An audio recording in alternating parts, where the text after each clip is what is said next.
Hello again, everyone. This video is meant to go over our timeline assignments, both part one and part two. About half this video will cover part one and the second half will cover part two. So if you only need to watch it a little bit at a time, you can do that. My recommendation is certainly to go through the whole thing once, and so you can kind of see how everything fits together. And then if you need to kind of come back to it later, just to see some of the key points in terms of referencing or number of sources or things like that, then you can come back and do that for sure. I am going to share my screen and walk through the timeline assignment as you will see it on the Blackboard page. So let me go ahead and do that. So as always, when you come into the site, we're still coming in here to the announcements page.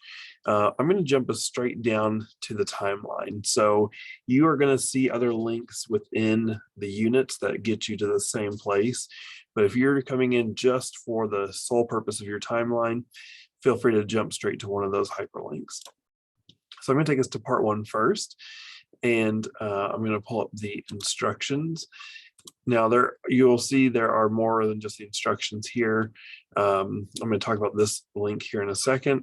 I do have a sample timeline, and I have a list of some topics, and I also have the area where you will turn in your final timeline as well. But first, let's look at the instructions and figure out, what is this all about? What are we even doing? So your timeline assignment is two parts. The first part is kind of a broad overview of kind of the history and evolution of a social welfare program. And then part two is a deep dive into the most significant events of the timeline that you are creating. So let me just look at part one first, because this is going to be kind of your roadmap to getting everything going. And I will say this about this assignment, and a lot of students kind of go into this feeling a little bit overwhelmed by it, just because it's the project of the class. But every year, in terms of the course feedback, almost every student says this is the most valuable thing they get from the class, because week to week, we are talking about the evolution of social welfare programs over time. And this assignment really makes you look at one specific social welfare program of your choice, and you're going to look at its own evolution over time. And then you start to see the things that we are talking about from chapter to chapter affecting an individual program along the way. And so it's kind of cool to see what we're talking about kind of in action. So here's what we're doing. So the first thing is your timeline part one. Essentially, you are creating a chronological listing of 30 dates that cover kind of pre your social welfare program. Like, what was the social issue that was kind of on the table? How is it being addressed before there was a formal social welfare program in place? How did that program evolve over time, and what does that program look like now in its current iteration? So you're going to look at 30 dates of key or significant events, laws, or policies. The topic that you choose must be chosen from the provided list of social welfare programs or by approval of myself. You'll submit your choices through a related discussion board, which I'm going to show you in just a minute. Topics will be assigned on a first come, first served basis.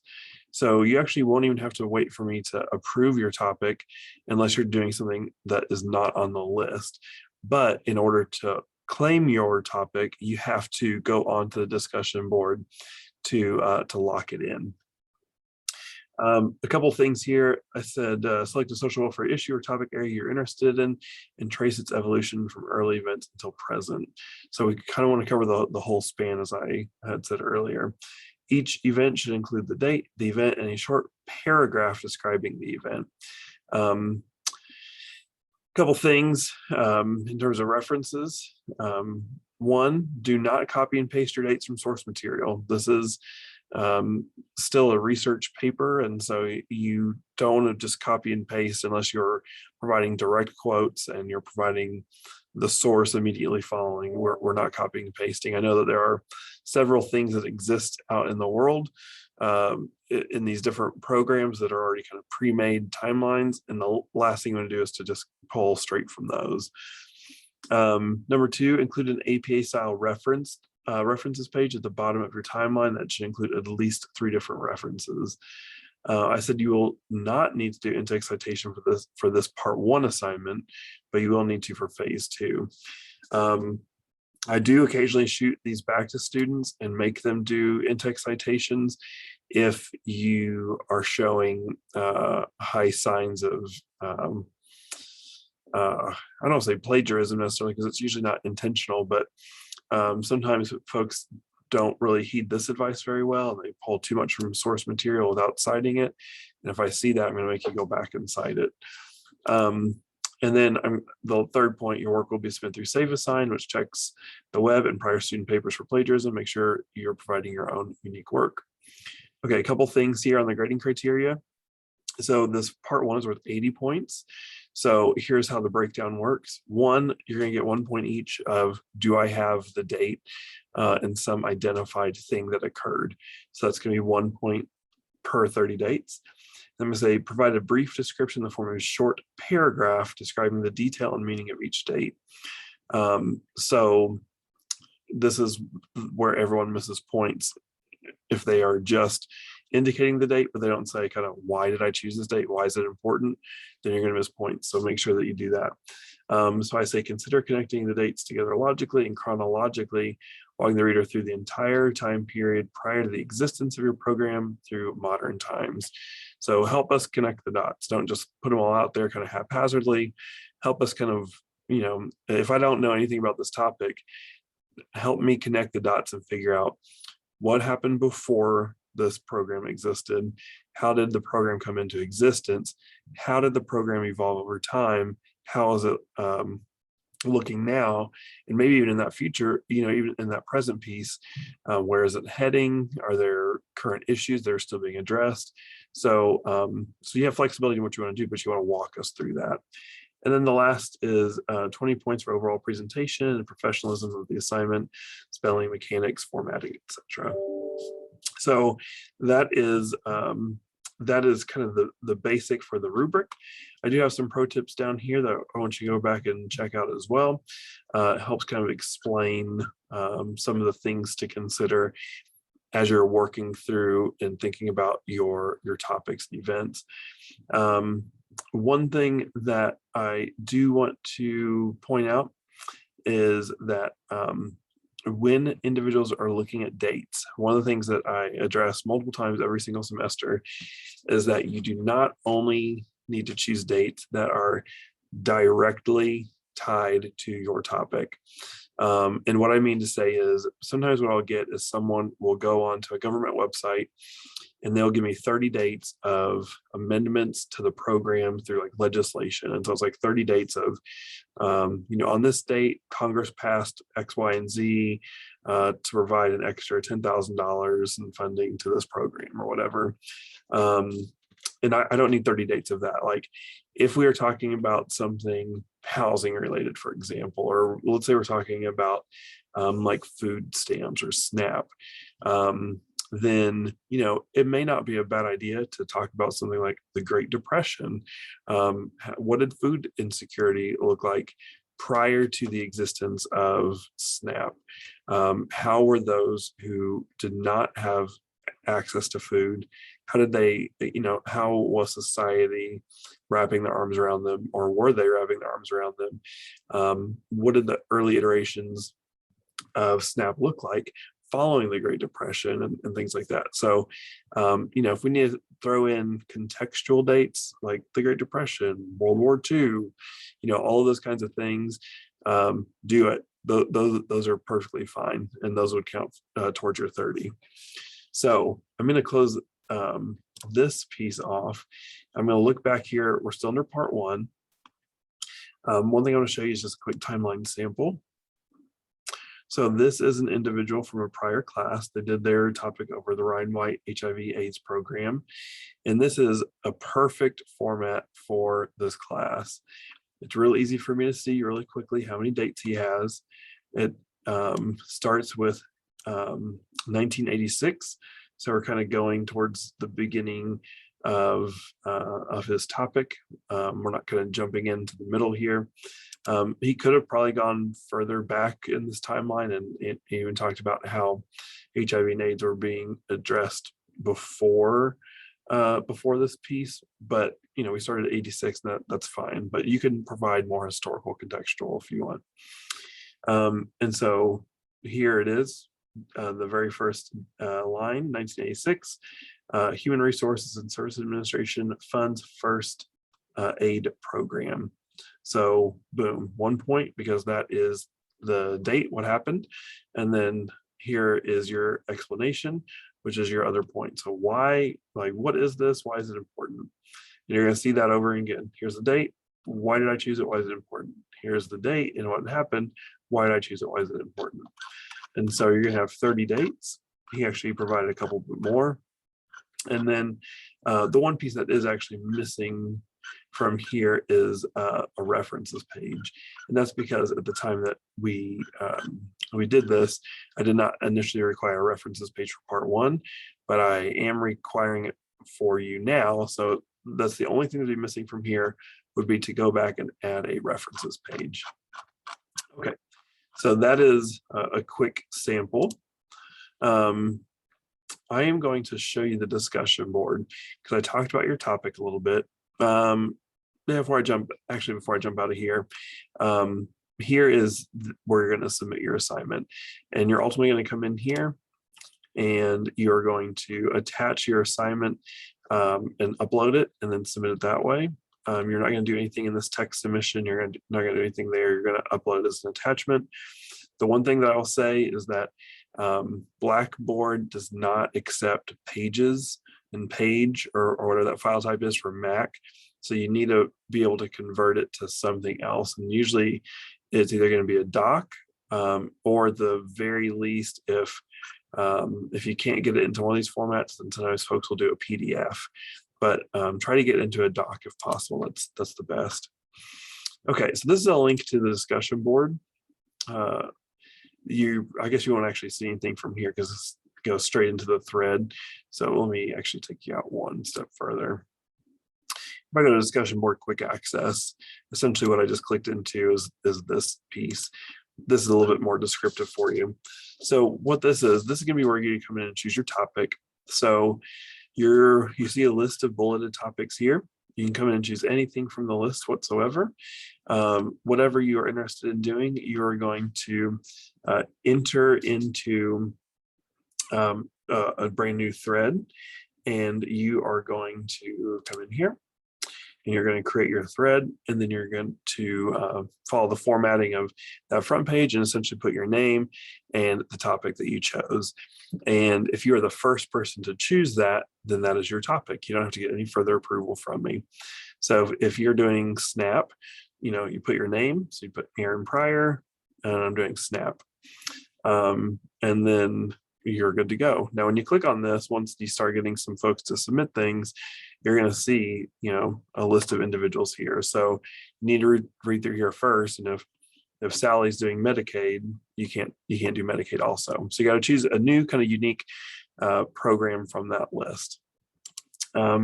If you want to do something else, you'll see here in the blue of the exceptions would be, and you would have to get prior approval if you're looking to do something that is not on this list. Okay, man, that's a lot. Hopefully that gives you some initial context. Now I'm going to jump over to part 2 and just talk to you a little bit about this as well. Now, one thing about part 2 is I try to give you a lot of different samples because I just changed this format not that long ago, to try to give you some more creative options in terms of how you want to focus on this. Essentially, the timeline assignment part 2, the base of this piece is the same across the board, and that is you're going to look at your 30 dates from your from your part one timeline, and you're going to select 5 of the most significant events from that. And you are going to narrow your focus and talk about why those are the most significant events to the evolution or creation of your program. So you can do this in a couple of different ways. One, you can do a straight up research paper. If you do a research paper, then it has a little bit of criteria here. You'll use a minimum of 5 references as opposed to 3. So for your video, artistic representation, and infographic, I'm only requiring a minimum of 3 sources. If you do the research paper, you'll need to do 5. Kind of helps to encourage you to do one of the artistic, creative options as well, because it makes it more fun for you, I think, and more interesting for me as a grader, and instructor. So I like to see some of those creative options come through. So if you could do a research paper, no big deal there. If that's what you want to do, paper should be between 4 and 6 pages in length. So now, if you're doing the research paper, you're really narrowing down, like, why was this thing important, and you're looking at that much more in depth. The second piece is a short video, and I talk about some different ways that you would go about that. But instead of doing a research paper, you're essentially kind of taking the content of those 5 dates, and you're talking about them and presenting them in some form or fashion in a video. I don't want to give too many guidelines about that, because I want you to be able to kind of make it what you want. But I have some samples of the videos on there as well. And then the artistic representation, I actually had a couple folks choose this in the past as well, and I've got some interesting submissions. I have one of them up on Blackboard this semester, where an individual went through and did 5 different drawings and discussed why they chose those drawings for their artistic representation. Now, in each of these pieces, there needs to be an explanation as to why you chose those dates, but I'm more flexible in your explanation if you're choosing kind of those artistic, creative avenues. So essentially what I'm saying is, if you choose to do drawings or paintings, I don't also need essentially a research paper attached to it. You can do a little bit less, as long as you still explain kind of the meaning behind what you chose. And with all of these, you're still going to need to do a references page. So at the very least, I need to know, like, where's your source material coming from. So you're still going to do that in all of these capacities. And then the fourth option, which I don't have a strong example of on Blackboard, is you can do an infographic. So what a lot of folks have submitted in the past, which did not earn high marks, is I've had individuals submit things that looked more like this, where essentially they took, 2 or 3 sentences from timeline part 1, copied and pasted them over, and threw a couple pictures on there. And that's not what the intent of the infographic is. If you do an infographic, I really want you to kind of dive into some of the more nuanced information, more statistics, really kind of flesh out the data itself in this pictorial representation, using data and charts and pictures. But this is essentially just timeline part 1 with a couple clip art pictures. So don't do this. If you want to do an infographic, certainly opt for something a little more robust. And I would love to see a great infographic come through, because I want an example to show future classes. Okay, so those are the formats that are available to you. This talks a little bit about the grading criteria. So you have to have your minimum references. Your bulk here is essentially the synthesis of the information. So why did you choose what you chose? Why is it important? Where did it fall chronologically? So you're going to answer essentially the what, when, who, why, how here. And then like the other part, I also have some tips for you as well for turning in your assignment. Okay, so I mentioned that there are some samples on here. So you can certainly go and look at these different samples to get a sense of most of those things that I just discussed, with the exception of the infographic. But if you want to see the research paper, here is an example that someone did. So you can pretty quickly see that they are focusing in on the meat of each of those dates and really fleshing those out. I have 2 different links to videos for this class. So this individual chose not. Hello, everyone. Today, this individual chose not to do a video of themselves, but they did a voiceover essentially with a PowerPoint. And so you can see how they approached theirs. And then this individual also did a video. hello. And you'll see that that she did a kind of a picture-in-picture and talked through hers. Hers is almost more in a live fashion, as if you were doing an in-class presentation. The other video is more scripted and kind of slide by slide. This would more natural, and she's just kind of talking to you as if they were in class together, and I'm cool with that as well. And then the last one I have on here is that artistic representation that I talked about. And so this individual did consolidated health centers, and they did 5 different topics related to the work of the health centers, and then provided original art, and then explained why they chose to represent their art in that way. So so those are your examples. And then down here you have your submission portal, just like you do in part 1. So you'll want to go through and submit in the appropriate format. And if for some reason, if you're choosing one of those more artistic, creative options, and the submission platform is not working for you in a natural way that's real easy, then just reach out to me and let me know that, and we could figure out a way to get me your submission. If we need to do it through email or whatever, we could do that. So, but I don't want it to be a barrier for you, because I definitely want to see some of those other options come through, because they're great. I love to see them, and I love to see individuals' creativity come through. So, all right, I'm going to end this video here. I know this is really long. Hopefully you watch this kind of from beginning to end before you start part 1, and then maybe come back halfway through this video and pick up the part 2 again right before you start that. But if you have any questions, call, email me. I know this could be a little bit confusing, so I'm happy to talk through and to troubleshoot any questions you might have. So with that said, we're looking forward to seeing what you guys have this semester, and I'm looking forward to seeing that creativity come through. I'll talk to you soon. Thanks.